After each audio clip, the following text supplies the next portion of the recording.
कृष्ण मनमोहना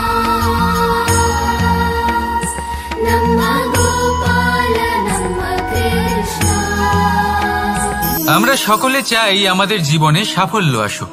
আমরা চাই যে এই সংসারে আমাদের খ্যাতি ছড়িয়ে পড়ুক। আমরা চাই যেন আমরা আলোচিত হই, কিন্তু শুধু চাইলেই কি যায় আসে? যদি এই সংসারে আলোচিত হতে হয় তাহলে পরিচিত হতে হবে পরিশ্রমের দ্বারা।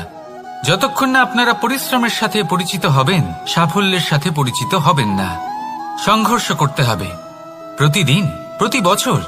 জীবনের সব পরিস্থিতিতেই হয়তো নতুন নতুন বাধা আসবে, নতুন নতুন বিঘ্ন ঘটবে, কিন্তু এটা আবশ্যক নয় যে সমস্ত বিঘ্ন বিনাশের জন্য আসবে। কিছু বিঘ্ন আপনার পথ প্রশস্ত করার জন্য আসবে, আপনার পথ পরিষ্কার করার জন্য আসবে। যদি আপনাকে উদাহরণ দিই, যখন বন্যা আসে, বাড়ি ঘর ভেসে যায়, তখন আমরা হতাশ হয়ে পড়ি, আমরা দুঃখী হয়ে পড়ি। কিন্তু সেই বন্যাই আমাদের সেই ধরিত্রীকে এত উর্বর করে তোলে যে সেই উর্বর অংশ কাজে লাগিয়ে আমরা সেরকম আরো 10টা বাড়ি বানাতে পারি। তাহলে ধন্যাত্মক থাকুন আর যে কোনো সংঘর্ষের জন্য প্রস্তুত থাকুন। জীবনে অনেক দূর যেতে পারবেন। তাহলে আসুন আমার সাথে ভালোবেসে বলুন, রাধা রাধা। জীবনে কখনো কখনো আমরা সেই পরিস্থিতিতে ফেসে যাই যখন আমাদের মনে হয় যে আমাদের নতুন কিছু একটা করতে হবে, কিন্তু আমরা করতে পারি না, কারণ কোথাও না কোথাও আমরা রীতির দ্বারা আবদ্ধ, আর আমরা সেই রীতি ভাঙতে চাই না। কেবল একটাই প্রশ্ন আসে মনে, আশেপাশের মানুষ কি বলবে, আশেপাশের মানুষ কি ভাববে। আপনাকে একটা প্রশ্ন করি, কারা এই মানুষজন? আপনার জন্মের সময় এই মানুষজন কোথায় ছিলেন? যখন আপনি কোনো সমস্যায় পড়েন তখন এই মানুষজন কোথায় থাকেন? এগিয়ে এসে কি আপনাকে সাহায্য করেন, নাকি সেই সমস্যার সমাধান আপনি নিজেই করেন? এইসব মানুষজনের চিন্তা ত্যাগ করুন যদি আপনি জীবনে বাঁচতে চান। ভেবে দেখুন জীবনে কি কি শুভ আছে আর কি কি শুভ করতে পারেন। যদি তা স্রোতের বিপরীতে হয় তাহলে সংঘর্ষ করুন, কিন্তু এইসব মানুষজনের কথা ভাববেন না। ভেবে দেখুন জীবনে আপনি কি কি শুভ কাজ করতে পারেন। এটা ভাবুন যে আপনি কখনো এমন কোনো কাজ করে ফেলেননি তো যার জন্য কারো হৃদয় আহত হয়েছে। শুভর দিকে নিজের চিন্তা কেন্দ্রীভূত করুন, আপনার জীবনে সব কিছু শুভই হবে। তাহলে আসুন আমার সাথে ভালোবেসে বলুন, রাধা রাধা। আজকাল আপনি দেখে থাকবেন যে মা বাবা শুধুমাত্র সন্তানকে ভালোবাসেন তা নয়, তাদের মোহেও জড়িয়ে পড়েন। বিদ্যালয়ে যখন পাঠান তখন সমস্ত সুযোগ সুবিধা দিয়েই পাঠান।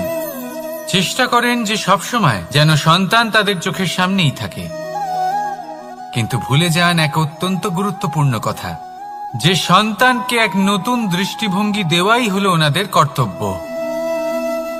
সেই জন্য পুরাতনকালে শিষ্যদের গুরুকুলে পাঠানো হতো, বাড়ির থেকে দূরে।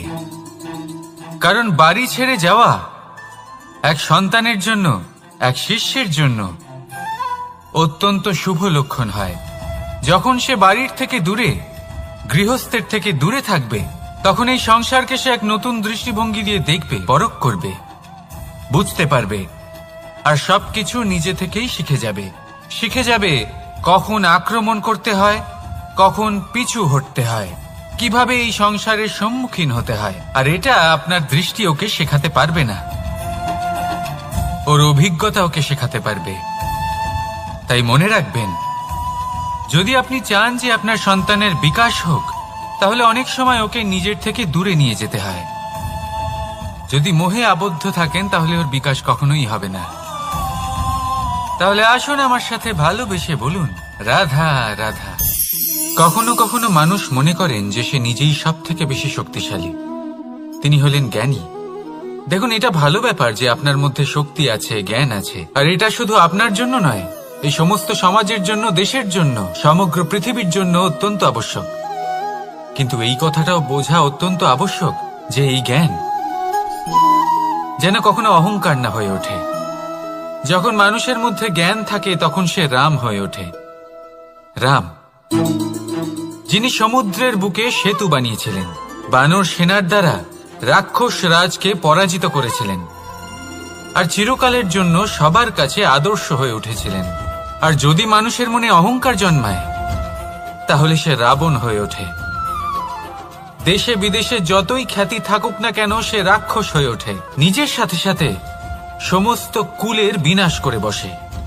এবার জ্ঞান নাকি অহংকার, আপনার কি চাই সেই সিদ্ধান্ত আপনার। আর আপনার এই সিদ্ধান্তই নিশ্চিত করবে যে আপনার কর্ম কি হবে, আর আপনার এই কর্মই নিশ্চিত করে দেবে আপনার প্রারব্ধ কি হবে।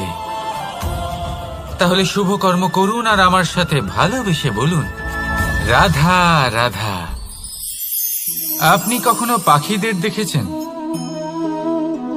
যেভাবে মানুষ তার সন্তানকে জন্ম দেয়, পাখিরাও সন্তানদের জন্ম দেয়।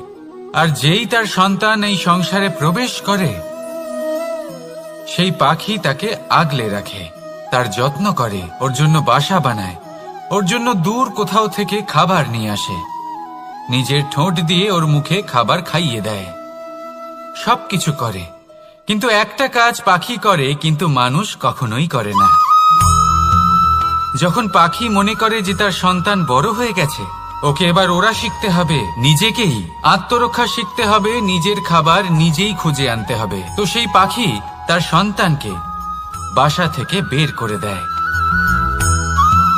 তারপর সেই পাখির সন্তান নিজে উড়তে শেখে, আত্মরক্ষা করতে শেখে এবং আস্তে আস্তে সে আত্মনির্ভর হয়ে ওঠে। কিন্তু মানুষ কি তার সন্তানের সাথে এটাই করে? কখনোই নয়। মানুষ তার সন্তানকে নিজের সাথে বেঁধে রাখে, সব সময় তার লালন পালনের, তার দেখাশোনার ব্যবস্থা করে রাখে। আর এটাই ভাবেন যে আমি হলাম ওর পালনকর্তা, ওর খেয়াল রাখা তো আমার কর্তব্য। কিন্তু না, এই কাজ করতে করতে উনি আস্তে আস্তে নিজেরই সন্তানের শত্রু হয়ে ওঠেন, তার বিকাশের শত্রু হয়ে ওঠেন।